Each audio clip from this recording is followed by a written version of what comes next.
Recording in progress.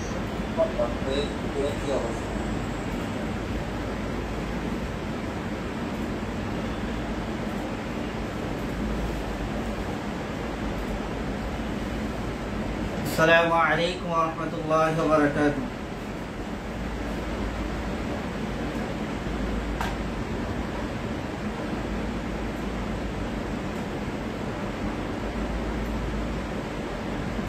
السلام عليكم ورحمة الله نحمده ونصلي على رسوله الكريم. أما بعد فأعوذ بالله من الشيطان الرجيم. بسم الله الرحمن الرحيم. والعصر إن الإنسان لفي خسر إلا الذين آمنوا وعملوا الصالحات وتواصوا بالحق وتواصوا بالصبر. وقال النبي صلى الله عليه وسلم: تعلموا الفرائض وعلموها فإنه نصف العلم. ربي يسر ولا تعسر وتمم بالخير. আল্লাহ পাকের লাখ কোটি শুকরিয়া যে আল্লাহ তাআলা আমাদেরকে দুনিয়ার বিভিন্ন জায়গা থেকে ফারেক করে নিজের হক নিজে বুঝে নেওয়া এবং অপরকে বুঝিয়ে দেওয়ার জন্য ভূমিজুরি বা আমিন শিবনামের এই কোর্সে আমাদেরকে উদ্বোধনী ক্লাসে অংশগ্রহণ করার তৌফিক দান করেছেন। এই জন্য আমরা দিল থেকে শুকরিয়া আদায় করি, আলহামদুলিল্লাহ। আল্লাহ তাআলা, আমি একটা ছোট সূরা পড়ছি আপনাদের সামনে আর একটা হাদিস পড়ছি। তো যে সূরাটা পড়ছি সেটা হচ্ছে ওয়াল আসর ইন্নাল ইনসানা লাফি খুসর। আল্লাহ তাআলা বলতেছেন সমস্ত মানুষ, যত মানুষ দুনিয়াতে আছে, সে যেই হোক না কেন, বলে আলেম হোক, আম হোক, মানে নবী হোক, রসুল হোক, সবাই ক্ষতিগ্রস্ত। ইল্লাল্লাযীনা আমানু ওয়া আমিলুস সালিহাত, মানে দুনিয়ার যত মানুষ, প্রথমে আল্লাহ তাআলা সমস্ত মানুষকে ক্ষতিগ্রস্ত বলছেন, এরপরে বলতেছে ইল্লাল্লাযীনা আমানু ওয়া আমিলুস সালিহাত। প্রথমে আল্লাহ তাআলা সময়ের কসম খাইছেন, সময় অনেক বড় গুরুত্বপূর্ণ মূল্যবান, এজন্য আল্লাহ সময়ের কসম খায় বলতেছেন ইন্নাল ইনসানা লাফি খুসর, সমস্ত মানুষ ক্ষতিগ্রস্ত, ইল্লাল্লাযীনা আমানু ওয়া আমিলুস সালিহাত, তবে যারা কি করছে, ঈমান এনেছে এবং আমলে সালেহ নেক আমল করে, ওয়া তাওয়াসাউ বিল হাক্কি ওয়া তাওয়াসাউ বিস সবর, নিজে কি করে, আপনার নেক আমল করে, পরস্পর অন্যদেরকে কি করে, নেক আমল বা সৎ কাজের দিকে আহ্বান করে এবং পরস্পরকে কি করে, অন্যায় কাজ থেকে বিরত রাখার চেষ্টা করে। সে এই যে মানুষগুলো আছে যারা ঈমান এনেছে, আমলে সালেহ করে, অন্যদেরকে সৎ কাজের আদেশ দেয় এবং অসৎ কাজ থেকে বিরত রাখে, এই সমস্ত মানুষ ছাড়া সমস্ত মানুষ ক্ষতিগ্রস্ত। তো আমরা যে কোর্সটা আমরা করব, এটা কি আমরা সঠিক নিয়তে করতেছি, এটা আমলে সালেহের নিয়তে করতেছি, নিজের হকটা নিজে বুঝে নিব, অন্যদেরকে অন্যদের হক বুঝাই দেব। এর থেকে বড় আমলে সালেহ আর কি হইতে পারে? আমি আমার হক বুঝে নেব, মানুষকে মানুষের প্রাপ্য বুঝাই দেব সঠিকভাবে, এটা অনেক বড় একটা আমলে সালেহ।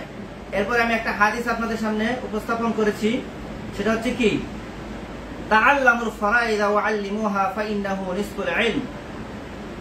আল্লাহ রাসূল সাল্লাল্লাহু আলাইহি ওয়াসাল্লাম বলেন, তোমরা ফরায়েজ শিখো এবং অন্যদেরকে শিক্ষা দাও। কেননা ফরায়েজ এটা হচ্ছে কি, তাআল্লামুল ফারাইদা ওয়া আল্লিমুহা ফাইন্নাহু নিসফুল ইলম, সমস্ত ইলমের অর্ধেক। ফরায়েজ যে ইলমটা, আমরা যে ইলমটা শিখবো, এটা ফরায়েজের একটা অংশ, এটা কি সমস্ত ইলমের অর্ধেক বলা হচ্ছে। কত গুরুত্বপূর্ণ!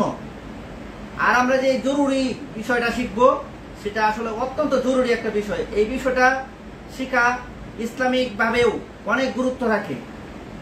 যাই হোক, তো আমরা যেটা শিখতেছি এটা কোনো আমলের বাহিরে না। একজন মুসলমানের জীবনের 24টা ঘন্টার প্রত্যেকটা কাজেই কি হবে, নেক আমল হবে, যদি নিয়তের মধ্যে থাকে যেটা আমি কি সঠিকভাবে করতেছি, সুন্নত তরিকায় যদি আমরা করি, আল্লাহর হুকুম অনুযায়ী করি, তাহলে প্রত্যেকটা কাজে নেক আমল হবে। তো যাই হোক, আমরা এই যে ভূমি জরিপ কোর্সে অংশগ্রহণ করেছি, এটাও অনেক বড় একটা নেক আমল। তো এটা নিঃসন্দেহে আমরা সবাই জানি।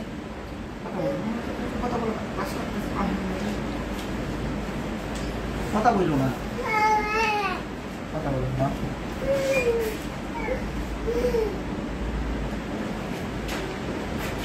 আমরা যারা জুমটা ব্যবহার করব, অনেকে হয়তো জুম ব্যবহার করতে জানে না, আমি সবাইকে মিউট করে দিয়েছি। আপনাদের কারো যদি জরুরত হয়, আমি শেষে আপনাদের থেকে কিছু প্রশ্ন নিব ইনশাল্লাহ, আপনারা তখন আনমিউট করবেন। আর বিশেষ করে আপনারা আমাদের এই যে ক্লাসটাতে অংশগ্রহণ করবেন, আমি কিছু নিয়ম কানুন বলে দিই। আজকে যেহেতু উদ্বোধনী ক্লাস, এই জন্য আমি কিছু নিয়ম কানুন বলি, এরপরে কি শিখাবো সেটা নিয়ে আলোচনা করব। নিয়ম কানুন বলতে গেলে, আমরা তো অনলাইনে অংশগ্রহণ করতেছি। হ্যাঁ, অনলাইনে অংশগ্রহণ করলে সম্পূর্ণ আমার গুরুত্ব থাকতে হবে। আমি আমার জিম্মাদার, আমি যেন শিক্ষক, আমি যেন ছাত্র। এরকম আমার সামনে যদি আপনি বসতেন, আপনি যদি মোবাইল টিপতেন, অন্য কারোর সাথে কথা বলতেন, তাহলে আমি কি করতাম? আপনাকে বাধা দিতাম, বা আপনি চাইলেও পারতেন না। আমার একটা এই পরিবেশের কারণে আপনাকে এই পরিবেশটা, ক্লাসের একটা পরিবেশ কি করতে হবে? বানায় নিতে হবে।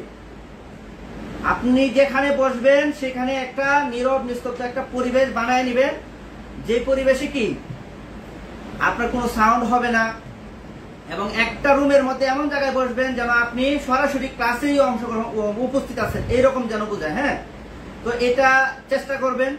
তারপরে যদি এইরকম, অনেক সময় দেখা যায় আমরা কর্মব্যস্ত মানুষ, অনেক সময় দেখা যায় কর্মের মধ্যেই, যেহেতু আমাদের সপ্তাহে 3 দিন ক্লাস হবে, তো আমরা রাস্তার মধ্যেই অনেক সময় ক্লাসে জয়েন হয়ে যাব। তো রাস্তার মধ্যে ক্লাসে জয়েন হইলে আমরা কি করব না, ভিডিওটাও অন করব না, আর আমাদের কি যে মাইক্রোফোনটা আছে সেটা আমরা অন করব না, অফ রাখবো। তাহলে আমার কাছে যে সাউন্ডটা আছে এটা সবাই শুনবে না, আমিও শুনবো না। আপনি কি করবেন, আমি যে কথাগুলি বলবো এগুলি শুনবেন, মাইক্রোফোন অফ এবং কি ভিডিও এটাও অফ রাখবেন। তাহলে আপনার কাছে যে উল্টাপাল্টা যে দৃশ্যগুলো আমরা দেখবো না, এবং সাথে সাথে কি আপনার সাউন্ডটাও, মাইক্রোফোনটাও অফ রাখলে আসবে না। তো এটা সবাই খেয়াল রাখবেন। আমরা একজনের সমস্যার কারণে কিন্তু আমাদের অনেকেরই সমস্যা হয়ে যায়। আমরা যদি একজন কি করি, একটু এরকম সাউন্ড হয় ক্লাসের মধ্যে, সবারই ব্যাঘাত ঘটে যাবে। তো এই জন্য সবাই এই বিষয়টা খেয়াল রাখবো। এরপরে আরেকটা জিনিস দেখেন, আমাদের এই কোর্সটা বলা হচ্ছে কি দিনদার ব্যক্তিবর্গের জন্য সুখবর। আমাদের এই কোর্সটা হচ্ছে দিনদার ব্যক্তিবর্গের জন্য। আমার মূল ট্রেনিং সেন্টার হচ্ছে হাটহাজারী বড় মাদ্রাসা আছে না, বাংলাদেশের যে আল্লামা আহমেদ শফি সাহেব, ওনার যে মাদ্রাসা, এই মাদ্রাসার সামনে বাংলা বাড়িতে আমার মূল ট্রেনিং সেন্টার। সেখানে অফলাইনে কোর্সটা হয়। আমি ঢাকা থেকে প্রতিদিন সপ্তাহে একবার যাইতাম, যাই কোর্সটা করাতাম। এরপরে আমি আমার ট্রেনার এখানে ছিলাম, এরপরে মাঝে মাঝে যেতাম। এখনো এই বছরটা মাত্র বছর শুরু হয়েছে, এখন মাদ্রাসার ক্লাসটা শুরু হবে, এরপরে যাবো ওখানে যাবো আবার ক্লাস করাবো ইনশাআল্লাহ। তো এইটা মনে করেন আমরা মূলত এই কোর্সটা করানোর উদ্দেশ্য কি দেখেন, আমিন। আমিন শব্দের অর্থ হচ্ছে দিন, মানে আমানতদার বা বিশ্বাসী। কিন্তু আমাদের সমাজে যত আমিন আছে, আজকে মনে হয় যেন আমিন প্রজন্মটা যেন একটা অবিশ্বস্ত প্রজন্ম হয়ে গেছে।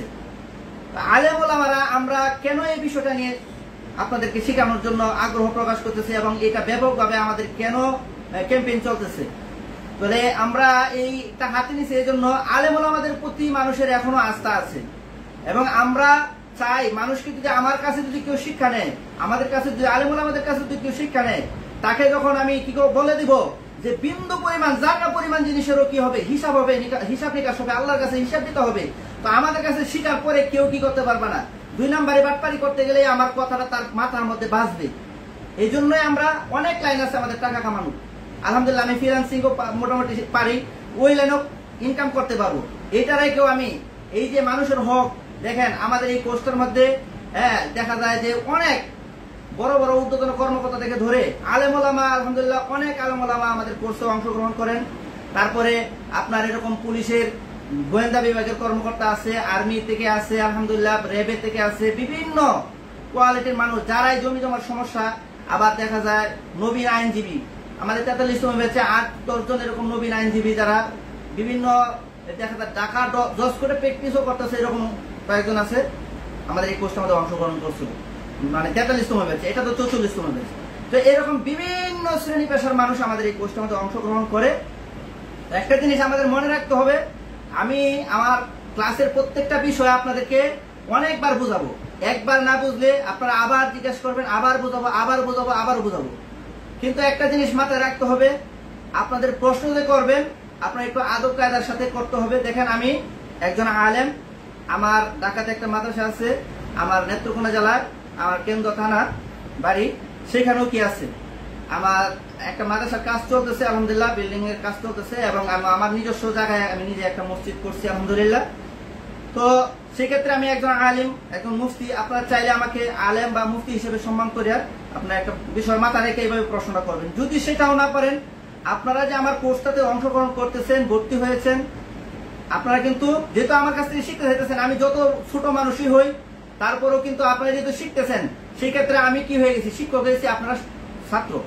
তো আপনারা যে কোনো বিষয়ে আমার কাছে জিজ্ঞাসা করতে পারবেন, ক্লাসের বিষয়ে, যেই ক্লাসটা করাবো, যেই বিষয় করাবো সেই বিষয়ে অবশ্যই প্রশ্ন করতে পারবেন, তবে আদব কায়দার সাথে। অনেক সময় দেখা যায় অনেকে আমাদের মেসেজের একটা রিপ্লাই যদি একটু দেরি হয়ে যায়, তো অনেক সময় অনেক গালাগালি পর্যন্ত শুরু করে দেয়।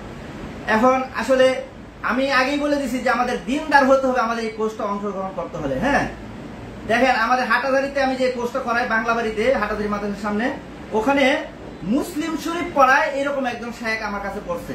আমি ওনার ছাত্র হওয়ারও যোগ্য না, উনি আমার কাছে ভূমি শরীফ পড়ায় এই বিষয়টা শিখছে। এখন রাস্তার মধ্যে হাটাজারি গেলে উনি যদি পায়, উস্তাদ উস্তাদ বলে এমন ভাবে জড়ায় ধরে, মানে সম্মান কাকে বলে, আল্লাহ তাআলা বড়দেরকে, এই জন্যই তারা এত বড় হইতে পারছে। ভাই মিউট রাখি সাউন্ড, এটাই বলতেছি, কি করা যাবে না, আপনার মাইক্রোফোনটা অন করা যাবে না। আজকের জন্য ভিডিওটা অন রাখেন, পরে হয়তো বা ভিডিওটা অফ করে দিতে পারি, কিন্তু মাইক্রোফোনটা কি করা যাবে না, অন রাখা যাবে না, সবাই অফ রাখবেন। একজনের জন্য কিন্তু সবার দৃষ্টিটা সরে যায়। তো যাই হোক, সবাই প্রশ্ন, যে কোনো বিষয়ে প্রশ্ন করতে পারবেন, করলে একটু আদব কায়দার সাথে আমাকে অবশ্যই প্রশ্ন করবেন। আমার যতটুকু সাধ্যের ভিতরে আমি অবশ্যই কি করব, আমাদের এই কোর্স চলাকালীনও আপনাদের প্রশ্ন যত সলভ করার আমি করবো ইনশাল্লাহ। কোর্স শেষ হয়ে গেলেও ইনশাল্লাহ আমি চেষ্টা করব। আচ্ছা, যাই হোক, দেখেন কাদের জন্য আমাদের এই কোর্সটা, আমাদের এই কোর্সটা আমাদের কে কে অংশগ্রহণ করতে পারবে। আমাদের এই কোর্সটার মধ্যে যে কোনো ধর্মের যে কোনো ব্যক্তি অংশগ্রহণ করতে পারবে। দিনদার, নৈতিকতা থাকতে হবে আর কি। সে মুসলমান হোক, হিন্দু হোক, খ্রিস্টান হোক, তার ভিতরে যদি নৈতিকতা থাকে তাহলে সে আমাদের এই কোর্সটা অংশগ্রহণ করতে পারবে, কোনো সমস্যা নেই। শিক্ষাগত যোগ্যতা, আমাদের এই কোর্সটা করার জন্য নির্দিষ্ট কোনো শিক্ষাগত যোগ্যতার প্রয়োজন নেই, যেহেতু এটা একটা সার্টিফিকেট কোর্স। মোটামুটি বাংলা রিডিং করতে পারে, তারপরে যোগ বিয়োগ ভাগ গুণ অঙ্ক বিষয়ে মোটামুটি জ্ঞান রাখে, ক্যালকুলেটরের সম্পর্কে অঙ্ক করতে পারে, ইংরেজিও টুকটাক করতে পারে, এইরকম যোগ্যতা হইলেই করতে পারবেন। এর থেকে বেশি যোগ্যতা হলে তো নূর না নূর, কোনো সমস্যা নাই। আচ্ছা, যাই হোক, তারপরে ক্লাস আমাদের আজকেরটা হচ্ছে উদ্বোধনী ক্লাস। আগামী 12 তারিখ থেকে আমাদের এই কোর্সটা ইনশাল্লাহ শুরু হবে ইনশাল্লাহ। এর আগে আপনারা যারা ভর্তি হতে আগ্রহী, ভর্তি হয়ে যাবেন। আর আমাদের এই কোর্সটা আমাদের কি শেখানো হবে সেটা নিয়ে আমি একটু আলোচনা করার আগে আমি একটু বিষয় বলতে চাই। সেটা হচ্ছে কি, দেখেন, এই যে আমরা ভূমি জরিপ বিষয়টা কোথায় থেকে আসছে, কখন থেকে শুরু হয়েছে। মানুষ সামাজিক জীব, যখন থেকে মানুষ সমাজবদ্ধভাবে জীবনযাপন শুরু করছে, এরপরে মানুষ যখন চাষবাসের উপর নির্ভরযোগ্য হয়ে গেছে, নির্ভর করা শুরু করছে, তখন থেকেই মানুষ এই জমি জমার উপর নির্ভর করছে আর কি। মনে করেন নদীমাতৃক যে এলাকাগুলো, সেগুলোর মধ্যেই কিন্তু মানুষ চাষবাস শুরু করছে, তাই না? নদীমাতৃক এলাকায় চাষবাস শুরু করার পরে এক বছর যখন মানুষরা মানুষগণ কি করতো, চাষবাস করতো, পরবর্তী বছরও তারা চাইতো কি, তারা আবার সেই জমিটাই চাষ করার জন্য চাইতো। কিন্তু যেহেতু নদীমাতৃক এলাকায় চাষবাস আজকের মতো ওই তৎকালীন জমানায় কি ছিল না, এরকম সেচ ব্যবস্থা ছিল না। তো এই জন্য শুধু যেখানে নদী আছে, পানির ব্যবস্থা আছে, সেখানে চাষ করা যেত। কিন্তু বর্ষাকাল আসলে নদীর কাছাকাছি এলাকাগুলো পলি মাটি পরে এই যে আইল দিছিল, একজনে আরেকজনের সীমানা নির্ধারণ করছিল, সেই সীমানাগুলো কিন্তু মিসমার হয়ে যেত। ঠিক আছে? তো সীমানাগুলো মিসমার হয়ে যাওয়ার কারণে দেখা যায় পরবর্তী বছর ঠেলাঠেলি ধাক্কাধাক্কি লাগতো। তো এই ঠেলাঠেলি ধাক্কাধাক্কি লাগতো। তো এই জন্য মানুষ যেহেতু সুশৃঙ্খল ভাবে জীবনযাপন করতে পছন্দ করে, এই জন্য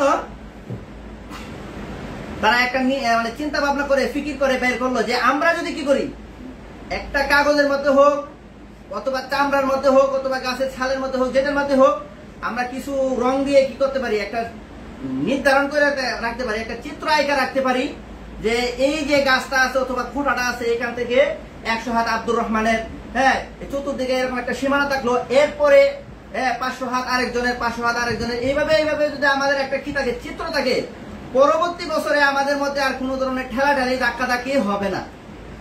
সেখান থেকে আমাদের এই ভূমি জরিপের বা জমি জরিপটা চলে আসছে। এরপর থেকে নিয়ে আপনারা ভারতের কি আকবরের এলাহাবাদীর নাম শুনছেন, সেখানে আরজমা নামে একটা টাকবাস নামে একটা জরিপের প্রচলন ছিল। সেখান থেকে আস্তে আস্তে আমাদের এই যে দেশে এখন বর্তমানে 4টা জরিপের প্রচলন আছে। সেটাগুলি হচ্ছে কি সিএস, এসএ, আরএস, বিএস বা BRS. CS, SA, RS, BRS. তো দেখেন, ইংরেজরা যখন আমাদের এই দেশটা দখল করে নিল, তখন তারা কি করলো, ভালো করে রাজস্ব আদায় করার জন্য, খাজনা আদায় করার জন্য তারা কি করলো, একটা জরিপ করলো। সেই জরিপটার নাম হচ্ছে সিএস জরিপ। সিএস জরিপটা এতটাই সূক্ষ্ম জরিপ ছিল যে ভাই যারা হাঁটাহাঁটি করতেছি, চলাচল করতেছি, তারা একটু ভিডিওটা অফ রাখি। হ্যাঁ, আপনারা এক জায়গায় বসে আছেন যারা, না হলে এটা কি হয়, আমাদের চোখে বাজে, এটা দ্বারা একটু সমস্যা হয়। হাঁটাহাঁটি করলে ভিডিওটা অফ রাখবো। তো যেটা বলতেছিলাম, এই যে ইংরেজরা এসে একটা জরিপ করছিল, সেটার নাম হচ্ছে সিএস জরিপ। এই সিএস জরিপটা এতটা সূক্ষ্মভাবে করছিল যে আজ পর্যন্ত এইরকম সূক্ষ্ম জরিপ আর কেউ করতে পারে নাই। তারা আসলে জরিপটা কেন করছিল, আমাদেরকে চূষণ করার জন্য, আমাদেরকে শোষণ করার জন্য। বলে এই যে ভারতবর্ষে আইসা তারা কি পরিমাণ নির্যাতন নিপীড়ন করছে মানুষের উপর, বলে তারা জনগণের সাথে সম্পৃক্ত ছিল না। তাদের সম্পর্ক ছিল জমিদার, প্রত্যেকটা এলাকায় এক একটা জমিদার দিয়ে দিছিল। যেমন আপনারা বিভিন্ন এলাকার জমিদারি প্রথা, জমিদার নাম শুনেন না, যে আমার দাদা জমিদার ছিল, অমুকের দাদা, অমুকের পর দাদা জমিদার ছিল, এরকম জমিদার বানাই দিচ্ছে। বিশেষ করে বেশিরভাগ ক্ষেত্রে হিন্দুরাই বেশিরভাগ জমিদার ছিল। আর মুসলমানের মধ্যে যারা কি করছে, ইংরেজ সরকারের পা চাটতে পারছে, তাদেরকে জমিদার বানাই দিচ্ছে। কিন্তু বিশাল এলাকার মধ্যে একজন জমিদার, এই জমিদার থেকে আপনার জমি আমার জমি এটা ইংরেজ নিয়ে গেছে, ইংরেজে আবার জমিদারের কাছে দিচ্ছে। জমিদার থেকে আমার জমি আমাকে চাষ করতে হলে আদি দিতে হইতো, মানে আদি অর্ধেক ট্যাক্স দিয়ে তারপরে চাষ করতে হইতো। তারপরও মুসলমানের জন্য নির্ধারণ করে দেওয়া হয়েছিল যে মুসলমানরা শুধু নীল চাষ করবে। কেন? মুসলমানরা ধান চাষ করলে, পাট চাষ করলে, গম চাষ করলে মুসলমানরা স্বাবলম্বী হয়ে যাবে। মুসলমানরা স্বাবলম্বী হলে এই দেশে, হ্যাঁ, কারণ মুসলমান হচ্ছে বীরের জাতি, বাঘের জাতি। মুসলমানরা যদি স্বাবলম্বী হয়ে যায় তাহলে তারা আন্দোলন শুরু করে দেবে। তারপরেও কিন্তু একটা পর্যায়ে হিন্দু, মুসলিম, বৌদ্ধ, খ্রিস্টান সবাই বুঝতে পারছে সব হিন্দুরা তো আর ওই রকম জমিদার ছিল না। উচ্চ বর্ণের হিন্দুরা নিম্ন বর্ণের হিন্দুদেরকে নির্যাতন করতো, আর মুসলমানদের উপর তো করতোই।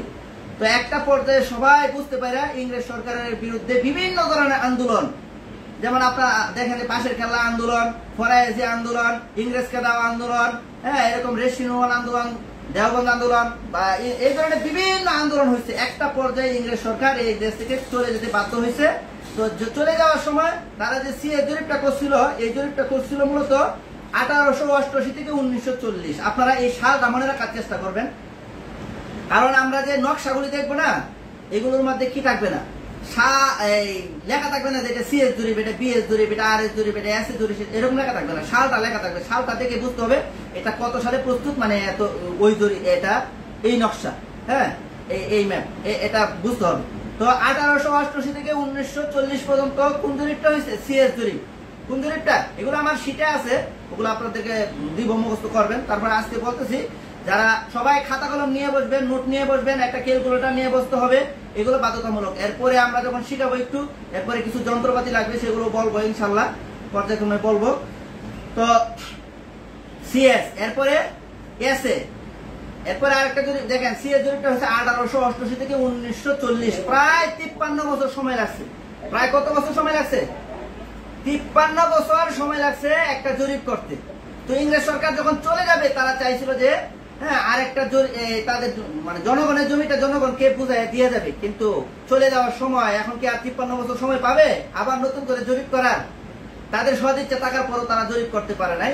তারা যাওয়ার সময় কি করছে, ভারত পাকিস্তান দুইটা ভাগ করেছে, পূর্ব পাকিস্তান পশ্চিম পাকিস্তান মিলে একটা ভাগ, পাকিস্তান, আর আর কি করে দিছে ভারত আর একটা। এই দুই ভাগ করে দিয়ে গেছে, মূলত তার তিনটাই ভাগ করছে। যেমন ভারত, বাংলাদেশ, পূর্ব পাকিস্তান আর পশ্চিম পাকিস্তান তো ভাগেই করে দিয়ে গেছে, এই বিশাল ব্যবধান, এমনি ভাগ, তারপর দুইটা একসাথে রেখে গেছে আর কি। তো মূলত তিনটা ভাগই করে গেছে। তো এই যে আপনার পাকিস্তান সরকার আসার পরে জনগণের মধ্যে সুশৃঙ্খলা ফিরে আনার জন্য কি করছে, তারা আরেকটা জরিপ করছে, আরএস জরিপ। সেই জরিপটার নাম কি? আরএস জরিপ। আরএস জরিপটা 1956 সাল থেকে শুরু হয়েছে। 1956 আরএস না, ও আরএস এর আগে হয়েছে এসএ জরিপ। এসএ জরিপ হয়েছে।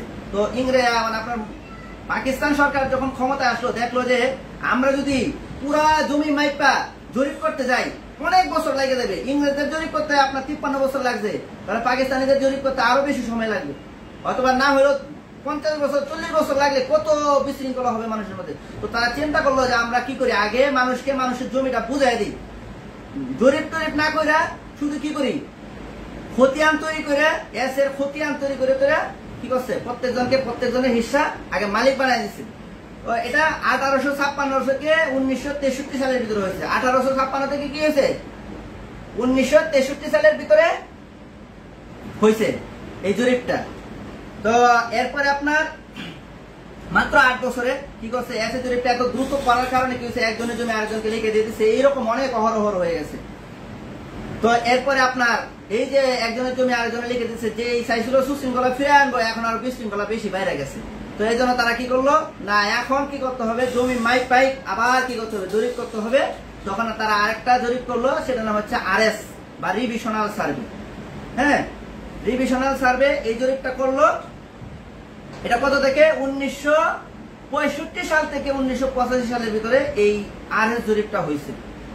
এরপরে আরএস এর পরে বিএস বা বিআরএস, সেটা হচ্ছে 1985 সাল থেকে নিয়ে এই পর্যন্ত চলমান। হ্যাঁ, বিএস বা বিআরএস এখনো চলমান আছে আলহামদুলিল্লাহ, তা এখনো শেষ হয় নাই। এরপরে এটা শেষ হলে আরো অনেক অন্যান্য জরিপ আসতে পারে, সেগুলো হবে। তো আমরা কি কি শিখাবো, সেগুলোর মধ্যে হচ্ছে জমি মাপার বিভিন্ন কলা কৌশল শিখাবো। জমি পরিমাপ বলতে গেলে যেমন আপনার, আমি এখন এই পরিমাপের ক্লাসটা নিব, যেমন আপনার ওই যে ফুট, মিটার, তারপরে আপনার হাত, তারপরে গজ, এই যে পরিমাপগুলো আছে, এই পরিমাপগুলো প্রথম আপনাদেরকে শিখাবো, কারণ এইগুলো তো লাগবে, না লাগলে তো আমরা জমি মাপামাপি বুঝবো না। হ্যাঁ, 1 শতাংশ কাকে বলে, এক বিঘা কাকে বলে, 1 একর কাকে বলে, 1 হেক্টর কাকে বলে, এইগুলো আগে আমরা শিখবো। হ্যাঁ, এইগুলো শিখার পরে আমরা জমির পরিমাপ মাপামাপি শিখবো। সেটা কিভাবে, বৈজ্ঞানিক সূত্র বা ভূমি জরিপ বিজ্ঞানীরা যে সমস্ত সূত্র আবিষ্কার করছে, সেই সমস্ত সূত্র ব্যবহার করে বা জ্যামিতিক সূত্র ব্যবহার করে চতুর্ভুজ, ত্রিভুজ, যেমন ত্রিভুজ আছে 6 প্রকার, চতুর্ভুজ আছে 6 প্রকার, যেমন আয়তক্ষেত্র, বর্গক্ষেত্র, সামান্তরিক, রম্বস, ট্রাপিজিয়াম, হ্যাঁ, সাধারণ চতুর্ভুজ বা অনিয়মিত চতুর্ভুজ, এই সমস্ত চতুর্ভুজ গুলো আমরা কিভাবে মাপে এগুলো শিখবো। ত্রিভুজের মধ্যেও এরকম 6 প্রকার আছে, এগুলো কিভাবে মাপে আমরা সেটাও শিখবো ইনশাল্লাহ। কেউ মাইক্রোফোনটা অন করবো না, মেহরবানি করে কেউ মাইক্রোফোন অন করবো না। তো এই ভাবে জমির যত আকৃতি আছে, ত্রিভুজ, চতুর্ভুজ, এরপরে গোলাকৃতির যে বৃত্তাবাস, গোলাকৃতির জমি, সেগুলো মাপা শিখবো। এরপরে আছে আপনার কি, যত ধরনের আঁকা বাঁকা জমি আছে, হ্যাঁ, পঞ্চভুজ, ষষ্ঠভুজ, আঁকা বাঁকা যত ধরনের জমি আছে, সব ধরনের জমি মাপা আমরা শিখবো ইনশাল্লাহ। এইগুলো একটা। এরপরে আছে আপনার নকশা বা শীট থেকে জমির পরিমাণ কিভাবে নির্ণয় করব, হ্যাঁ, অথবা সিএসএস, আরএস, বিএস, খতিয়ান বা পর্চা, এগুলো কিভাবে বুঝবো, হ্যাঁ, আনায় ঘন্টা লেখা থাকে, এগুলো থেকে অংশটা কিভাবে বের করব, সেই পদ্ধতিটা আমরা শিখবো ইনশাল্লাহ। এরপরে আনায় ঘন্টা, এরপরে আছে নকশা বা শীট থেকে জমির পরিমাণ নির্ণয়ের পদ্ধতি। নকশার মধ্যে কতটুক জমি আছে, ম্যাপের মধ্যে, শীটের মধ্যে কতটুক জমি আছে, এটা কিভাবে বের করবো, স্কেল দিয়ে মাইপা দিয়ে বের করবো, এটা কিভাবে, সেই পদ্ধতিগুলো শিখবো। স্কেলের পরিমাণটা কখন কত, আমাদের যে ম্যাপটা অনেক সময় অনেক বিভিন্ন ধরনের ক্যাটাগরিতে আঁকা থাকে, তো কোন সময় কত ফিট হবে না হবে, এই নিয়মগুলি আমরা শিখবো ইনশাল্লাহ। এরপরে আছে এই নিয়মগুলো শেখার পরেও জমি জমার কাগজপত্র, দলিল, খতিয়ান, নকশা, এগুলো শেখার পরেও আমরা শিখবো ইট, কাঠ, বালু, মাটি, হ্যাঁ, একটা দেওয়াল তৈরি করতে কয়টা ইট লাগে, এগুলো একটু এক্সট্রা আর কি। তারপরে কাঠ, আমরা তো মাপামাপি শিখতেছি, এগুলোর সাথে একটু হইলে হয়ে যায় আর কি। তো এগুলো আমরা শিখবো। দেখা যায় গাছ, বালু, মাটি, যেমন আপনি একটা ঘর তৈরি করবেন, একটা বিল্ডিং তৈরি করবেন, সেখানে মাটি ভরাট করবেন, কতটুকু মাটি লাগবে সেটা হিসাব করবেন কিভাবে। একটা পুকুর খনন করছেন, সেখান থেকে কতটুক মাটি উত্তোলন করা হলো সেটা কিভাবে হিসাব করবেন, একটা গুল গাছ কিভাবে হিসাব করবেন, একটা দরজা জানালার জন্য কাঠ লাগাবেন, এই বিভিন্ন এই ধরনের যত হিসাব নিকাশ আছে এগুলো আমরা শিখবো। এরপর আছে আনায় গন্ডে সম্পদের হিসাব নিকাশ, সাত কবলা, হেবা দলিল, মিউটেশন, নামজারি, খারিজ, ডিমার্কেশন, পাওয়ার অফ অ্যাটর্নি, আম মুক্তারনামা, ডিসিআর, হ্যাঁ, এখওয়ার, বায়া দলিল, স্কেচ ম্যাপ, দলিল যাচাই পদ্ধতি, হ্যাঁ, এগুলো। এছাড়াও এই সমস্ত জমি জমার টুকিটাকি বিষয় হাতে কলমে শেখানোর জন্য হয়েছে কি সুপরিকল্পিত একটা সিলেবাস। এগুলো অত্যন্ত গুরুত্বের সাথে শেখানো হবে। আর যারা কাছাকাছি আইসে আমার কাছে প্র্যাকটিক্যাল ক্লাস করতে পারেন তাদের জন্য প্র্যাকটিক্যাল ক্লাসেরও সুবিধা আছে, আপনারা চাইলে প্র্যাকটিক্যাল ক্লাসও করতে পারবেন। আমাদের এখানে আরেকটা বিষয় ছিল ডিজিটাল প্রযুক্তিতে কম্পিউটারে জমি মাপার পদ্ধতি। যাদের কাছে ল্যাপটপ আছে আমি তাদেরকে কি করতে পারবো, আপনারা যদি ল্যাপটপের মধ্যে অটোক্যাড অ্যাপসটা সেট আপ করে নিয়ে আসেন, আমি অটোক্যাড দিয়ে কিভাবে ম্যাপগুলো মাপতে হয়, নকশাগুলো মাপতে হয় সেগুলো আপনাদেরকে শিখিয়ে দেবো ইনশাল্লাহ। সেটা আমার কাছে আসতে হবে বা এনিডেক্স এর মাধ্যমে আমাকে পাওয়ার দিয়ে দিলে আমি দেখাই দিব আপনাকে কিভাবে শিখবেন। আচ্ছা যাক, এই হলো এগুলো আমরা শিখাবো। এরপরে আজকে আমি কিছু ক্লাসের পড়া আমি আপনাদেরকে দেই।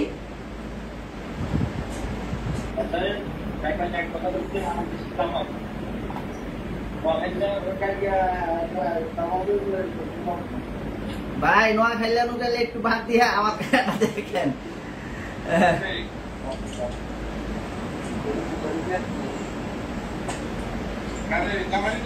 ভাই একটু অফ রাখেন, অফ রাখেন, আমি তো অফ করে পারতেছি না।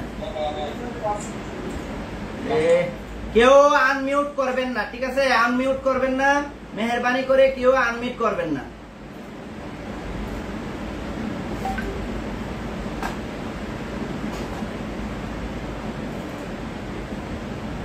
আমি আজকের পড়াগুলো থেকে একটু দেখাইতে চাইতেছি। আজকে যেটা আমরা যে ক্লাসটা শুরু করবো সেখান থেকে আমি কিছু পড়া করবো। আমাদের জুমের এটা হয়তো খুব বেশি সময় না, কেটে যেতে পারে, কেটে গেলে আমাদের ক্লাসটা শেষ হয়ে যাবে। আপনারা ভর্তি যারা হইতে চান দ্রুত ভর্তি হয়ে যাবেন ইনশাল্লাহ। দেখেন আমরা যে পরিমাপ শিখবো, প্রথমে এখান থেকে দেখেন পরিমাপ মূলত 3 প্রকার। পরিমাপ মূলত কয় প্রকার? 3 প্রকার। একটা রৈখিক পরিমাপ, একটা বর্গ পরিমাপ, আর একটা ঘন পরিমাপ। রৈখিক পরিমাপ কাকে বলে? আপনার এই যে রাস্তার মধ্যে মাইল কিলোর একটা পরিমাপ আছে না, আমরা রাস্তা গেলে দৈর্ঘ্য দেখবেন লম্বা লম্বি যে পরিমাপটা সেটার নাম হচ্ছে রৈখিক পরিমাপ। আরেকটা আছে বর্গ পরিমাপ বা স্কয়ার পরিমাপ। বর্গ পরিমাপটা কি? এই যে আমরা জমি মাপি স্কয়ার ফিট, দৈর্ঘ্য গুণ প্রস্থ, মানে দুই দিকের পরিমাপ একসাথে যোগ করলে এরপরে যে পরিমাপটা হয় সেটার নাম হচ্ছে কি বর্গ পরিমাপ। আরেকটা হচ্ছে ঘন পরিমাপ। ঘন পরিমাপটা হচ্ছে ইট কাঠ বালু মাটি মাপতে গেলে মানে 3 দিকের পরিমাপ, অথবা পুকুরের মাটি কতটুকু খনন করা হলো সেটা হিসাব করার জন্য কি লাগবে?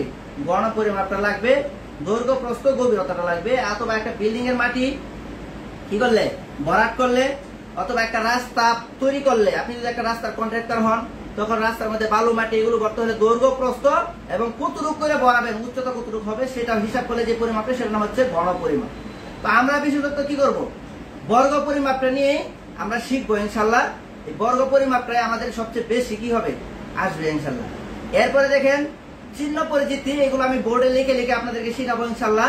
চিহ্ন পরিচিতির মধ্যে আছে দেখেন কোন সংখ্যার উপর যখন এইরকম একটা র্যাপ চিহ্নের মধ্যে একটা চিহ্ন থাকবে, এই যে দেখেন 10 ফুটের মধ্যে এখানে 10-এর মধ্যে একটা চিহ্ন দেওয়া আছে, এটা ফুট বোঝাবে, ফুট।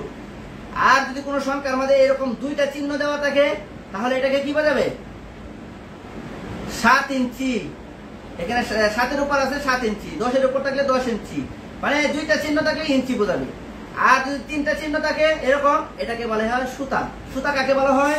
1 ইঞ্চির 8/1 ভাগকে বলা হয় কি সুতা। 1 ইঞ্চির 8/1 ভাগকে কি বলা হয়? সুতা।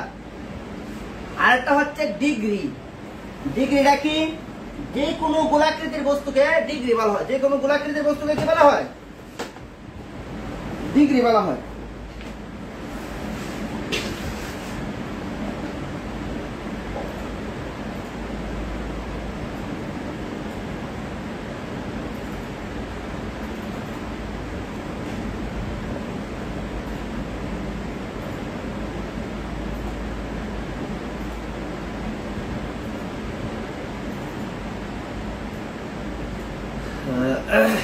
গোলাকৃতির বস্তুকে আপনার ডিগ্রি বলা হয়।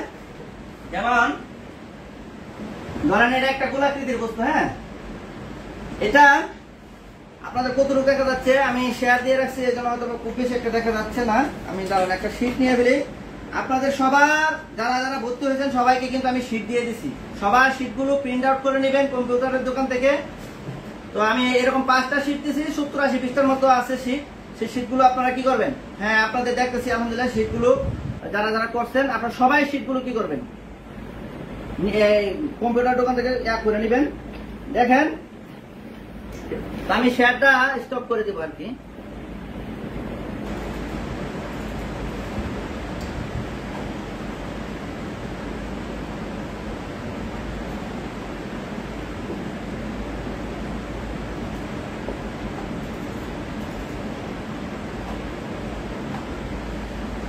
আচ্ছা দেখি কতটুকু দেখা যাচ্ছে। তো এইরকম গোলাকৃতির একটা বস্তু, এই বস্তুটাকে যদি আমরা কি করি দেখেন 2 ভাগ করি, তাহলে এটা যে কোনো গোলাকৃতির একটা বস্তু হচ্ছে 360 ডিগ্রি। কত ডিগ্রি? 360 ডিগ্রি। ঠিক আছে, এটার অর্ধেক হলে কি হবে, এটা গোলাকৃতির বস্তু বলতে গেলে একটা সরিষার দানাও হইতে পারে, আবার পুরা পৃথিবীও হইতে পারে। পৃথিবীও একটা গোলাকৃতির বস্তু, আবার কি সরিষার দানাও একটা গোলাকৃতি। এটা পুরাটা যে কোনো একটা পূর্ণাঙ্গ গোলাকৃতির বস্তু বোঝাতে যেটা বোঝা হয় সেটাকে বলা হয় 360 ডিগ্রি বা 100% বলে না আমরা, এই পার্সনের মতো 360 ডিগ্রি বলা হয় গোলাকৃতির একটা বস্তুকে, পরিপূর্ণ বোঝাইতে আর কি। এর অর্ধেক 180 ডিগ্রি। ডিগ্রিটা কি, আমরা আসলে ডিগ্রি অনেক সময় শুনি যে এত ডিগ্রি তাপমাত্রা, এত ডিগ্রি তাপমাত্রা, এই যে তাপমাত্রা বেড়ে গেল, এই ডিগ্রি কিন্তু আমাদের এই ডিগ্রি না। আমাদের ডিগ্রিটা হচ্ছে দেখেন এখান থেকে যে আইসা এদিকে যে উঠে গেল, এখানে যে একটা অ্যাঙ্গেল তৈরি হলো, বাঁকা তৈরি হলো, সেটার নাম হচ্ছে 90 ডিগ্রি। তো 90 ডিগ্রি, এই সমস্ত ডিগ্রি গুলো আমরা আসলে যখন ত্রিভুজ শিখবো তখন আরো ভালো করে শিখাবো। তো এই হচ্ছে ডিগ্রি। ডিগ্রি লিখতে গেলে মানে মনে করেন 10-এর মধ্যে এরকম একটা শূন্য থাকলে এটা 10 ডিগ্রি, 50-এর মধ্যে এরকম একটা শূন্য দিলে সেটাকে বলা হয় 50 ডিগ্রি। এরকম ডিগ্রি বোঝায় আর কি। আচ্ছা যাই হোক, এরপরে দেখেন আমি স্ক্রিনটা আবার শেয়ার দিই। তো দেখেন এখানে সরকার স্বীকৃত কিছু পরিমাপ 4.356 বর্গফুট সমান সমান 1 অযুতাংশ। 1 অযুতাংশ, এখানে শুধু অযুতাংশ লেখা কিন্তু এটা হবে 1 অযুতাংশ। তো আপনারা আর একটু দেখাই, বর্গফুটটা আসলে সবাই পারেন, তারপরও বলি যে টাইলস আছে না, টাইলস, এই যে চতুর্দিকে যদি 1 ফুট 1 ফুট 1 ফুট এরকম হয় তাহলে এটাকে বলা হয় কি 1 বর্গফুট। ঠিক আছে, তো এইরকম 4.356 বর্গফুট হলে 1 অযুতাংশ বলে। 100 অযুতাংশ হচ্ছে 1 শতাংশ। আবার 435.6 বর্গফুট সমান সমান 1 শতাংশ। এটা সবার মনে রাখতে হবে, জমি মাপতে গেলে এই বিষয়গুলো আসবে। 435.6 বর্গফুট সমান সমান কি 1 শতাংশ। এগুলো আমি আবার করবো, 100 শতাংশে 1 একর। হ্যাঁ, এগুলো আমরা সামনে আবার এগুলো পড়াবো ইনশাল্লাহ। আজকে আমি একটু বিষয় দেখাইতে চাইতেছি আপনাদেরকে। সেটা কি দেখাইতে চাইতেছি,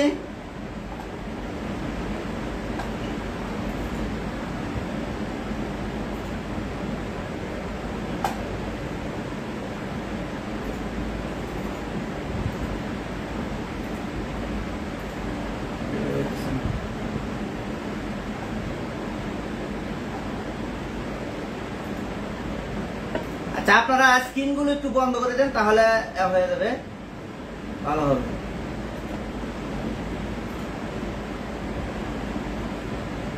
আপনাদের ভিডিও গুলা একটু অফ করে দেন, মানে সবাই করে দেন।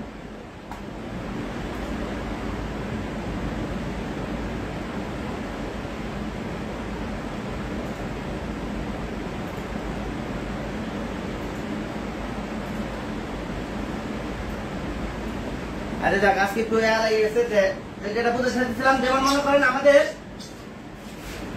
এখান থেকে তো দেখাইতে পারি, এই যে দেখেন, আমরা একটা বোর্ড নিয়ে নিই তাইলে হবে ভালো।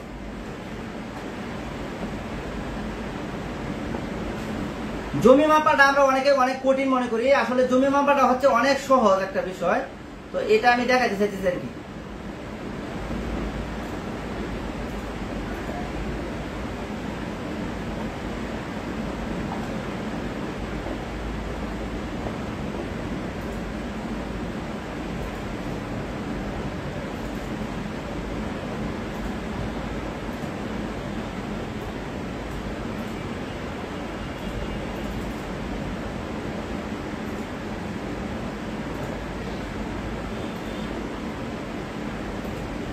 এই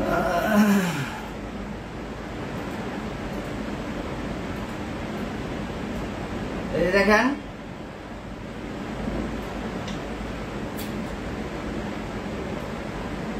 এই যে মনে করেন এটা একটা জমি, হ্যাঁ এটা একটা জমি, এটা মনে করেন আমাদের আসলে আজকে কতটুকু দেখা যাবে বলতে পারতেছি না, আমাদের সময়টা চলে যাবে, জুমটা চলে যাবে, ফ্রি তো এই জন্য চলে যাবে। চলে গেলে আজকের মতো ক্লাস শেষ। আপনারা যারা ভর্তি হতে চান ভর্তি হয়ে যাবেন ইনশাল্লাহ। যেগুলো শিখাবো তো বলে দিচ্ছে, এখন একটু প্র্যাকটিক্যাল দেখা যাচ্ছে।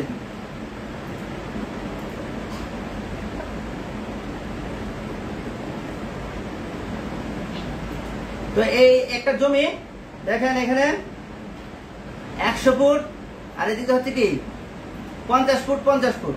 তো এইরকম আকৃতির একটা জমি হইলে মাপাটা কতটা ইজি সেটাই আমি দেখা যাচ্ছি। দেখেন 100 কে 50 এর সাথে শুধু গুণ করে দিবেন, তাহলে কি হয়ে যাবে, জমির পরিমাণটা বের হয়ে যাবে। 100 কে 50 এর সাথে গুণ করেন, দেখেন কত হয়। 100 কে আমি দেখাবো অন্য সময়, অন্য দিন একটু ভালো করে দেখাবো, আজকে তো সময় কম, অন্য কথা বলতে বলতে চলে গেছে। 100 গুণ 50, দেখেন আমার এখানে দেখা যাচ্ছে কত, 5000 বর্গ ফিট। এটাই হচ্ছে দুই দিকে গুণ করলে সেটাকে কি বলা হয়, বর্গ ফিট। ভাই আঁকা আঁকি করবেন না, কে আঁকা আঁকি করতেছেন, আঁকা আঁকি করবেন না কেউ। তো এইরকম হলে 5000 বর্গ ফিট, 5000 বর্গ ফিটকে তখন আমরা যে 1% পরিমাণটা বলছিলাম না, 1% কত বর্গ ফিট বলছিলাম, 1% আমরা 435.6 বর্গ ফিট বলছিলাম। এই যে 400 ভাগ দিয়ে যদি 435.6 বর্গ ফিট সমান সমান 11.47% বের হয়ে গেছে। এই 100 কে 50 এর সাথে গুণ দিয়া 435.6 দিয়া ভাগ দিলে আমাদের এখানে শতাংশটা বের হয়ে গেছে বা জমি মাপা হয়ে গেছে। এইরকম আকৃতির সমান যদি হয়, এদিকে সমান এদিকে সমান এদিকে সমান এদিকে সমান, দৈর্ঘ্য প্রস্থ যদি সমান হয়, জমিটা কিন্তু মাপা অনেক ইজি। ঠিক আছে, তো জমি মাপা আসলে অনেক কঠিন কিছু না, অনেক সহজ। এরপরে আস্তে ধীরে হবে। তারপরে দেখেন এটা যদি আমরা মনে করেন বাদ দিয়া আরেকটা আকৃতি মনে করেন নিলাম, হ্যাঁ আচ্ছা, যদি মনে করেন এটাই একটা আকৃতি, এটা হইতেছে না, আচ্ছা আরেকটা এটাই নি, আমি সরাসরি বোর্ডে দেখাবো। আসলে জুমে আসলে ততটা লিখে আমি প্রস্তুত না।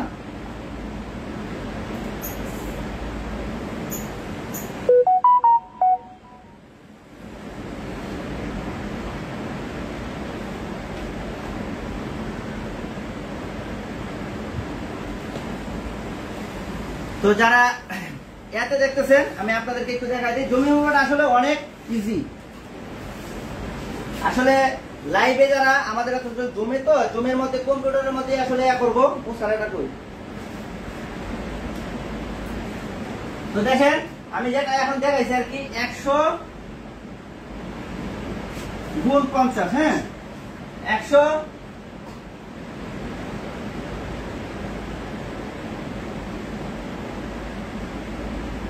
গুণ 50, 100 ফিট 100 ফিট আর 50 ফিট 50 ফিট, এই দুটো যদি 100 কে কি দিই 50 দিয়ে গুণ দেই, তাহলে আমার বের হয়ে যাবে কি 5 থেকে 5 আর 3টা শূন্য একসাথে বসাই দিব, তাহলে এই যে 5000 বর্গ ফিট। ক্যালকুলেটর থাকতে হবে, ক্যালকুলেটর না থাকলে আমরা মুখে মুখে গুণ করতে পারলে সেটা আরো দ্রুত হবে ইনশাআল্লাহ।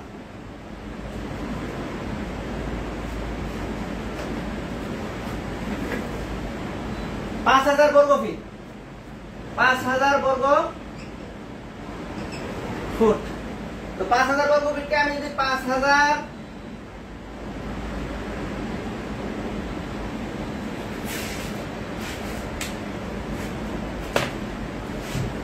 কে যদি আমি কি দেই, ভাগ দিয়ে দেই,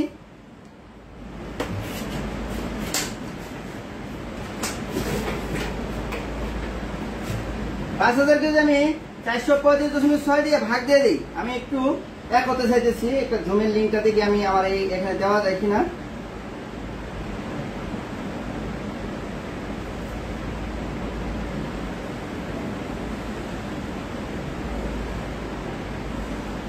জমির লিঙ্কটা চলে গেছে, তো আমি এটা দিয়ে একটু জমির লিঙ্কটা দিব।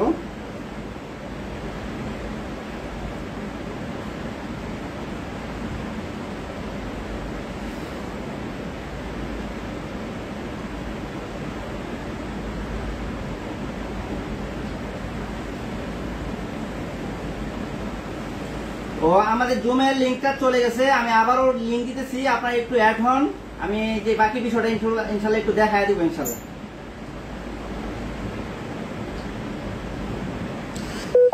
জুমের লিঙ্কটা চলে গেছে, আমি আবারও জুম লিঙ্ক দিতেছি ইনশাল্লাহ, আপনারা অ্যাড হন। আমি আরেকটু দেখা দিচ্ছি, আরেকটা মোবাইল দিয়ে আমি জুমের লিঙ্কটা দিতেছি। আজকে আসলে ওদের তো কথা বলতে বলতে সময় চলে গেছে, এই জন্য আমি দেখাতে পারি না। ক্লাসের একটু পড়া দিব আর কি, আজকে আর কি কিছু কথা বলবো, কথা শেষ হইতে পারি না, করতে পারি না আজকে।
আচ্ছা, আমি যেটা বলতেছিলাম দেখাইতেছিলাম, দেখেন 100, এটা দৈর্ঘ্য হচ্ছে 150 আর প্রস্থ হচ্ছে 50। 100 আর 50 যদি এরকম হয়, তাহলে আমরা 100 কে 50 এর সাথে গুণ দিলে কি হয়, 5000 বর্গ ফিট হয়। 5000 বর্গ ফিটকে আমরা যদি 5000 ভাগ দেই 435.6, হ্যাঁ, তাহলে বের হয়ে যাবে কি 11.48%। 11.48%।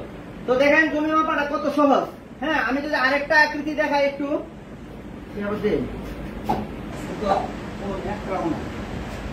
তো এটা আমি বাদ দিলাম, আরেকটা চতুর্ভুজ দেখাই, অন্য আরেকটা চতুর্ভুজ। সবগুলো আমরা মাইপা শিখাবো ইনশাল্লাহ।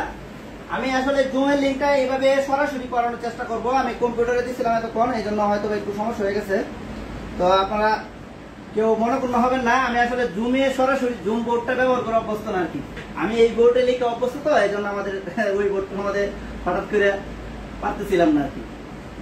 আচ্ছা যাক, ওইটাও প্র্যাকটিস করব। আর এখানে আমি সবচেয়ে আমি এমন মানে আমার জন্য সবচেয়ে ভালো হয় আমি এই বোর্ডটা ব্যবহার করতে পারলে, যেহেতু সাথে সাথে আমাদের কি হয়, লাইভও হয় ক্লাসগুলো, এই জন্য আমি সরাসরি এই বোর্ডটা আমাদের দেখাবো।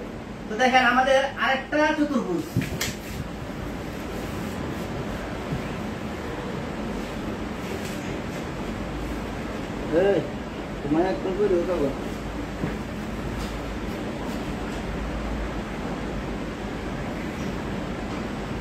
আমরা সবাই একটু মিউট রাখি। হ্যাঁ, মিউট যদি না রাখি, কথা যদি বলি, তাহলে কি হবে, সমস্যা হবে।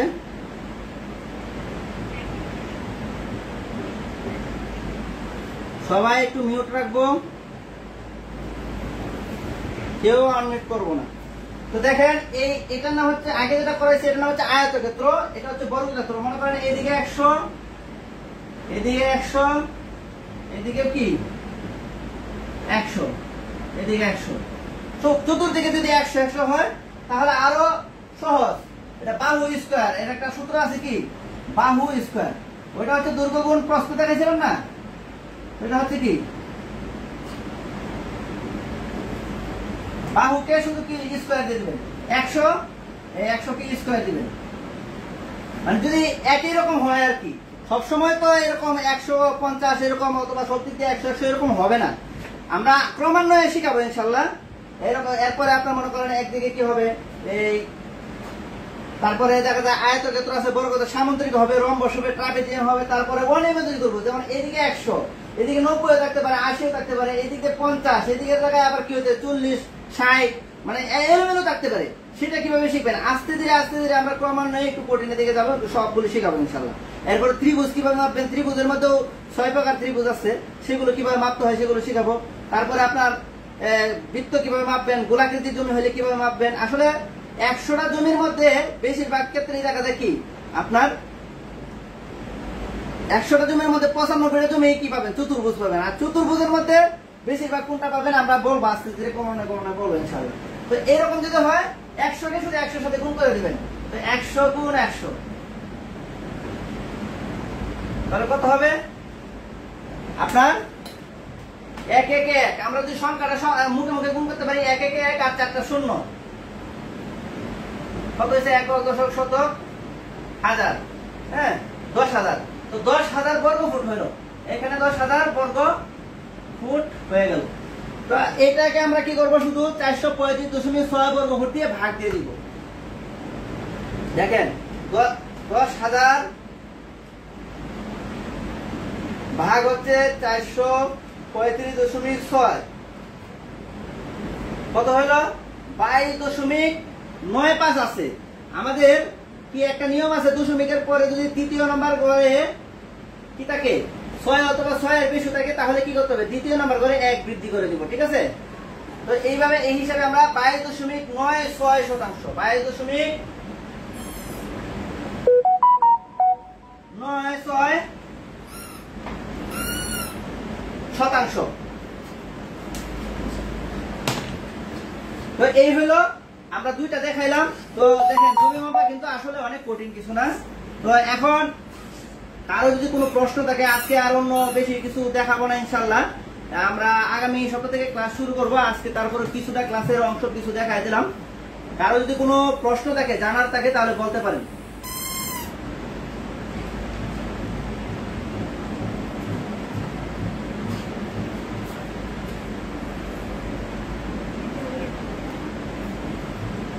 জি বলেন।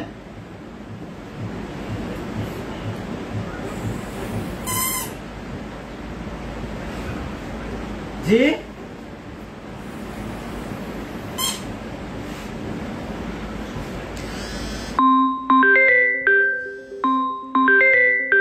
অনলাইনে হবে, অনলাইন সপ্তাহে অনলাইনে ক্লাস হবে।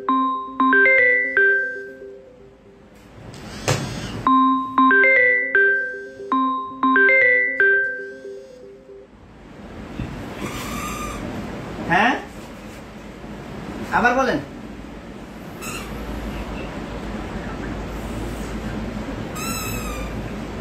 হ্যাঁ আপনি যদি সরাসরি এসে করতে পারেন কোনো সমস্যা নাই। আমাদের এখানে যারা সরাসরি এসে করতে পারবেন, আমাদের এখানে আলহামদুলিল্লাহ সেই ব্যবস্থা আছে, সরাসরি এসে করতে পারবেন। সপ্তাহে 3 দিন। এখন আপনাদের পরামর্শ যদি হয় আমি সপ্তাহে 2 দিনও করাতে পারি, তো একটু সময়টা বেশি লাগবে। সপ্তাহে যদি বলেন যে না আমরা 3 মাসের কোর্স 3 মাসে করবো, এটা আমি 1 মাসে বলছি। এখন যদি আপনারা সবাই পরামর্শ দেন যে 3 মাসের কোর্স আমরা 3 মাসে করবো, তাহলে সপ্তাহে 1 দিন ক্লাস করলেও চলবে।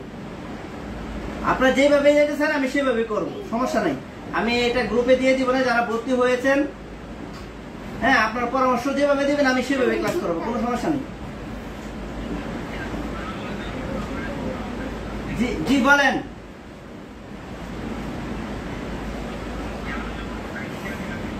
হ্যাঁ জি বলেন।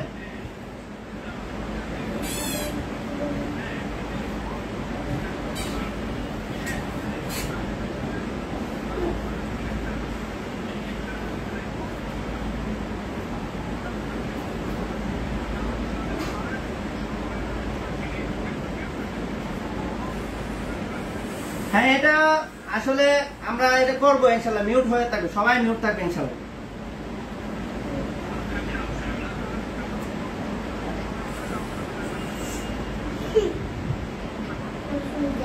নাই আজকে প্রথম তো, এই জন্য আজকে আমি সবার ভিডিও গুলো একটু দেখলাম, সবার চেহারাটা একটু দেখলাম। অন্যান্য দিন আমি সবাইকে বলবো কি ক্লাসের মধ্যে সবাই ভিডিও অফ রাখবেন, হ্যাঁ সবাই কি সাউন্ডটাও মিউট রাখবেন। এরপরে আমি যখন প্রশ্ন বলার সময় দিব, প্রশ্ন বলার সময় যখন দিব তখন আপনারা কি করবেন?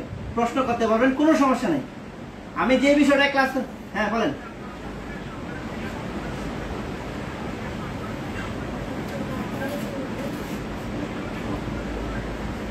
দেওয়া যায়, দিলেও আসলে আবার চালু করে ফেলানো যায় আর কি, সমস্যা নাই। এটা নিয়মই থাকবে ইনশাল্লাহ, এটা কোনো সমস্যা হবে না ইনশাল্লাহ।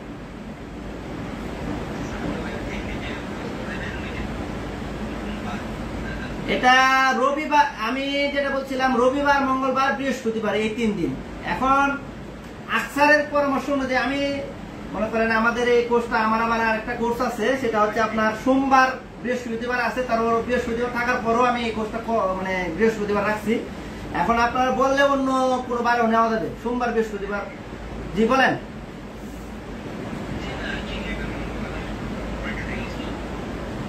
হ্যাঁ, ওই প্রত্যেকদিন 9টা বাজে ক্লাস শুরু হবে, 9টা বাজে ক্লাস শুরু হবে। আজকে যেরকম মাঝে একটা ড্রপ খাইছে না, আমাদের ক্লাসের মাঝে এরকম একটা ড্রপ দেওয়া হবে, 2টা ক্লাস করা হবে দৈনিক। যে 3 দিন ক্লাস করা হলে 3 দিনে 6টা ক্লাস করা হবে, সপ্তাহে 6টা। যেরকম মনে করেন আমি এই যে একটা লিঙ্ক দিয়েছিলাম, কাইটা গেছে। হ্যাঁ, তো একটা লিঙ্ক দেওয়ার পরে 20 মিনিট পরে আবার আরেকটা লিঙ্ক দেবো। একটা লিঙ্ক দিলে এই বিষয়গুলো আপনারা একটু মোজাকারা করার জন্য আমি একটু সময় দিব, এরপরে 20 মিনিট পরে আবার লিঙ্ক দিব, ঠিক আছে? আর প্রত্যেকটা ক্লাসের আবার কি থাকবে, জি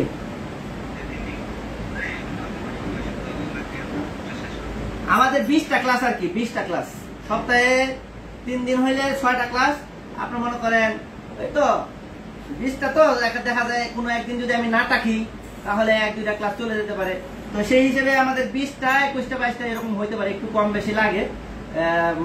যারা স্টুডেন্ট তাদের বুঝার উপর দেখা যায় 1-2টা ক্লাস একটু কম বেশি হয়ে যায়। যখন এই যে প্রশ্ন করবেন, যখন একটু বুঝাইতে গিয়ে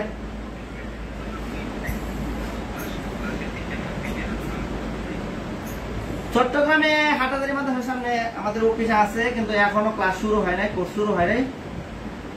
আমি আসলে বিশেষ করে আমি কোর্সটা করাই অনলাইনে বেশিরভাগ। আগে চট্টগ্রামে গিয়ে সরাসরি করাইতাম, কিন্তু এখন প্রতি সপ্তাহে গেলে কষ্ট হয়ে যায়, আর দায়িত্ব অনেক বেড়ে গেছে। তো আমার একজন প্রশিক্ষক আছে, আমি একজন প্রশিক্ষককে রাখছি, সেখানে করায়, আমি উদ্বোধনী ক্লাসটা করাই আর কি। এটা চট্টগ্রাম হাটাজারি মাদ্রাসার সামনে।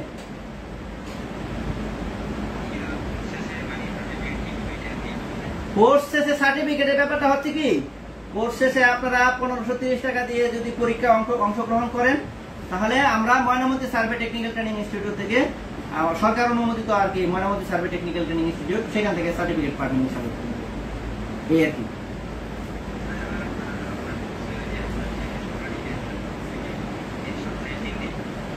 এটা এমনি আমাদের রেগুলার যে কোর্স করায় আমরা 2040 টাকা নেই। এবারের কোর্সটা 3 মাসে 1 মাসে করানোর জন্য আমরা ফি একটা নিই, তার মধ্যে 1020 টাকা আর কি, এই 1020 টাকা।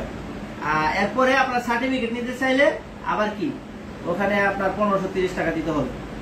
এই হলো আমাদের কোর্সের অ্যাড আর কি, নিয়মটা।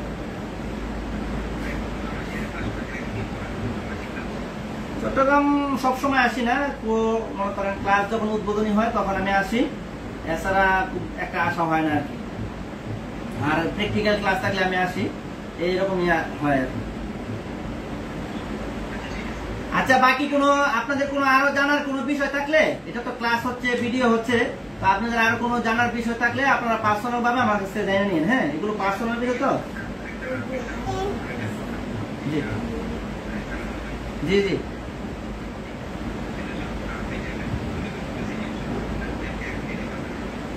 ভর্তি হইলে দিব।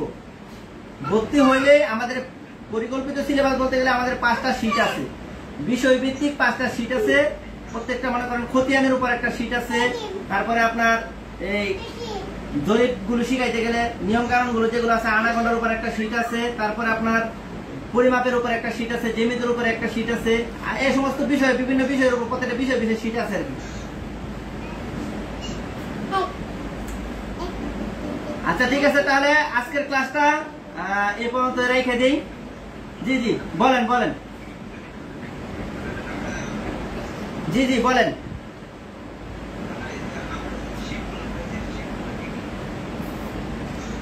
সব মুখস্থ করতে হবে না, আপনারা তো বয়স্ক মানুষ, সব কি মুখস্থ করতে পারবেন? এই যে পরিমাপ শীট, পরিমাপ নামে একটা শীট আছে না, এই শীটটা একটু মুখস্থ করতে হবে। যেমন ফুট কাকে বলে, কত ইঞ্চিতে 1 ফুট, হ্যাঁ, কত ইঞ্চিতে 1 মিটার, 1 শতাংশ কাকে বলে, 1 বিঘা কাকে বলে, কত বর্গ ফুটে, এগুলো কিছু মুখস্থ করতে হবে। এগুলো মুখস্থ করার জন্য আমার আবার টেকনিক আছে। আপনাদেরকে, আপনারা ক্লাসে প্রতিদিন অংশগ্রহণ করবেন, আর যেগুলো পড়া দিব এগুলো কয়েকবার কি করবেন, একটু মোটামুটি প্রতিদিন আধা ঘন্টা করে যদি সময় দেন, একটু সময় রাখতে হবে, হয়ে যাবে ইনশাল্লাহ। আপনারা যদি প্রত্যেকদিন নিয়মিত ক্লাসে অংশগ্রহণ করেন, আর মুখস্থ তো বয়স্ক মানুষদের হবে না, চেষ্টা করবেন যতটুকু হয় ততটুকুই হয়ে যাবে ইনশাআল্লাহ। আমাদের এই শীটটাই শুধু একটু বেশি মুখস্থ, এরপরে শীটগুলো শুধু বুঝার বিষয়, অঙ্ক টঙ্ক তো এগুলো বুঝারই সবচেয়ে বেশি, বুঝার বিষয় সবচেয়ে বেশি। জি জি জি বলেন।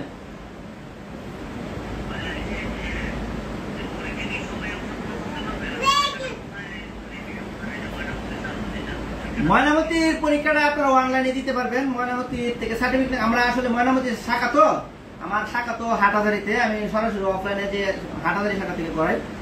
তো এই হিসেবে আমি ওই শাখার প্রধান হিসেবে আমি মানে পরীক্ষা নিয়ে আমরা রেজাল্টটা পাঠাই আর কি ময়নামতিতে। তো ওখান থেকে সার্টিফিকেট হয়ে আসে। তো ওরা তো মনে করেন সেটা দেখে না যে আমরা অনলাইনে করাচ্ছি না অফলাইনে করাচ্ছি। আমাদের কোর্সটা সার্টিফিকেটের মধ্যে কোনো অনলাইন অফলাইন কিছু লেখা থাকবে না, বুঝেছে? লেখা থাকবে 3 মাসের কোর্স বা কোন মাস থেকে কোন মাস সেটাই লেখা থাকবে শুধু, আর রেজাল্টটা। হ্যাঁ মানে সরকার অনুমোদিত প্রতিষ্ঠান আর কি, Mainamati survey technical training institute, এটা সরকার অনুমোদিত প্রতিষ্ঠান। সেখান থেকে যেমন আমাদের বেসরকারি বিশ্ববিদ্যালয় আছে না, সেগুলো সরকার অনুমোদিত না, সেখানে সার্টিফিকেটটা যেরকম আমাদের এই প্রতিষ্ঠানটা হচ্ছে সরকার অনুমোদিত, সেখান থেকে আপনারা সার্টিফিকেটটা পাবেন সরকার অনুমোদিত। তো আপনারা যখন সার্টিফিকেটটা নেবেন তখন আপনারা লিখতে পারবেন সরকার অনুমোদিত Mainamati survey technical training institute থেকে সনদপ্রাপ্ত বা সার্টিফিকেট প্রাপ্ত লিখে আপনারা সাইনবোর্ড, ব্যানার, ভিজিটিং কার্ড টার্ড সব কিছু করতে পারবেন, কোনো সমস্যা নেই। আচ্ছা ঠিক আছে, তাহলে আজকের ক্লাসটা এখানেই রাখি। আমাদের পরবর্তী, আজকে তো উদ্বোধনী, আজকে কিছু কথা বলবো, আপনাদের সাথে পরিচয় হবো, এটাই আর কি মূলত। আসলে সবার সাথে মানুষ তো অনেকজন, আপনাদের সাথে ব্যক্তিগতভাবে সবার সাথে পরিচয় ইনশাআল্লাহ ক্লাস করাতে করাতে হয়ে যাবে। জি জি বলেন।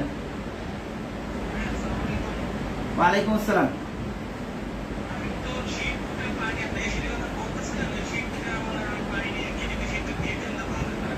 আপনি কি ভর্তি হয়েছেন? ভর্তি হইলে শীত পাবেন আর কি।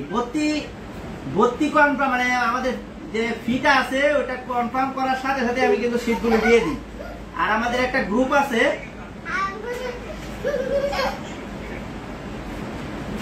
যে আমাদের পোস্ট ফিটা পাঠায় আপনি কনফার্ম করেন, এরপরে আমাদের একটা ফর্ম আছে, ফর্মটা একটু পূরণ করে দিবেন, তখন আমি আমাদের 44তম ব্যাচের যে গ্রুপটা আছে সেই গ্রুপে অ্যাড করে দিব। আসলে আজকে তো লিঙ্কটা সরাই ছিটাই দিছি, আজকে উদ্বোধনী ক্লাস হিসেবে, কিন্তু প্রত্যেকদিন কিন্তু লিঙ্ক সব জায়গায় দিব না। আমাদের যারা ভর্তি হবে শুধু তারাই লিঙ্ক পাবে, তারাই ক্লাসে অ্যাড হইতে পারে, এবং ক্লাসে অ্যাড হলে শীটও পাবেন, গ্রুপেও অ্যাড করে দিব, সাথে সাথে আপনি ভিডিও পাবেন, প্রতিটা ক্লাসের ভিডিও পাবেন।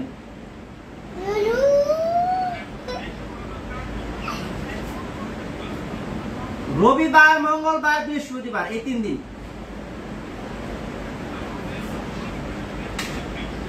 হ্যাঁ ফিক্সড। আপাতত আমরা এইভাবে শুরু করি, এরপরে যদি আমাদের কারো মানে পরামর্শ হবে, মানে এটা পরামর্শ সিদ্ধান্ত তো আমি দিব, আপনারা মতামত জানাবেন। এখন যদি সবার কথার উপর সিদ্ধান্ত দিতে চাই, এক একজনের এক এক মত হবে, কখনো সবাই একমত হবে না। আমি তো বলছি ওখানে অ্যানাউন্স দিয়ে দিছি কি রবিবার, মঙ্গলবার, বৃহস্পতিবার 3 দিন কি হবে ক্লাস হবে। এখন শুধু আমার বৃহস্পতিবার একটু সমস্যা আছে, যদি আপনারা বলেন বৃহস্পতিবার একটা শুক্রবারে ক্লাস হইতে পারে, এটুকু পরিবর্তন করা যেতে পারে। আর যদি বলেন যে না আমরা সপ্তাহে একটা ক্লাস করবো, সেটা সবাই যদি একটু ঐক্যমত হন তাহলে করতে পারবো, কোনো সমস্যা নেই, সেটা বলছি আর কি। আর 3টা হলে 1 মাসে 3 দিনে 6টা ক্লাস হবে আর কি, প্রতিদিন 2টা করে ক্লাস হবে, 2টা পার্ট হবে, 2টা করে পার্ট করাবো। তো এইভাবে আমাদের 1 মাসও লাগবে না, 1 মাসেই হয়ে যাবে ইনশাআল্লাহ। হ্যাঁ একদিন 2টা ক্লাস হবে, এই 35 মিনিট 40 মিনিট করে একটা ক্লাস, মানে ভিডিও গুলো আমি ড্রপ দিব, কারণ একসাথে যদি 1.5-2 ঘন্টা ক্লাস মানে থাকে ভিডিও, তখন আপনাদের দেখতে অনেক কষ্ট লাগবে, অথবা এগুলো মানে অনেক মাথা ধরে যাবে। সেই জন্য আমি একটা সিস্টেম করছি যে মানে 20-22টা ক্লাসকে প্রতিটা ক্লাস আধা ঘন্টা 35 মিনিট করে রাখা। হ্যাঁ এই আধা ঘন্টা 35 মিনিট ক্লাস করে একটু মাঝে ড্রপ দিব, সেই সাথে আমার জানা জুমের লিঙ্কটাও চলে যাবে। তো 20 মিনিট পরে আমি আবার কি দিব, লিঙ্ক দিব নতুন করে, আবার আর একটা ক্লাস, প্রতিদিন 2টা করে ক্লাস করাবো আর কি, 2টা বিষয়ে 2টা ক্লাস করাবো। কোনোদিন হইতে পারে একটা বিষয়ে একটা ক্লাসও হইতে পারে। তো এটা আমি করাবো, আমি বুঝে শুনে করাবো আর কি, আপনাদের এটা নিয়ে টেনশন করতে হবে না ইনশাল্লাহ। আপনারা আমার মানে প্রতি যেই কদিন ক্লাস হবে বৃহস্পতিবার, হ্যাঁ না আগামীকালকে ক্লাস হবে না, আগামী রবিবার থেকে আমাদের এটার মধ্যে লেখা আছে, মানে 12 তারিখ থেকে শুরু হবে আমাদের কোর্সটা, শুরু হবে 12 তারিখ থেকে। 12 তারিখ থেকে শুরু হবে, রবিবার থেকে শুরু হয়ে রবি মঙ্গল বৃহস্পতি এইভাবে চলবে সবসময়। মানে আজকেটা তো উদ্বোধনী ক্লাস, কিন্তু কোর্সটা শুরু হবে, ক্লাসটা শুরু হবে হচ্ছে আপনার 12 তারিখ থেকে।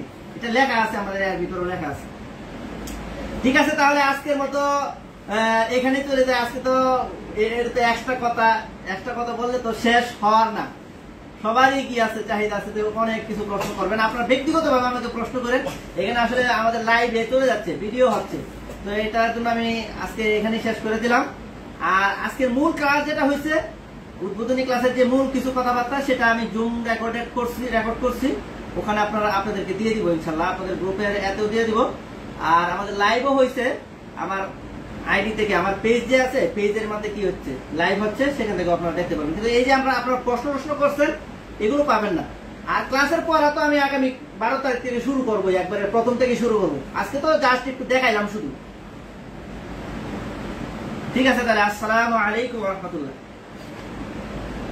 যারা ভর্তি হওয়ার আগ্রহ রাখেন, দ্রুতই কি করেন, যোগাযোগ করে ভর্তি হয়ে যান।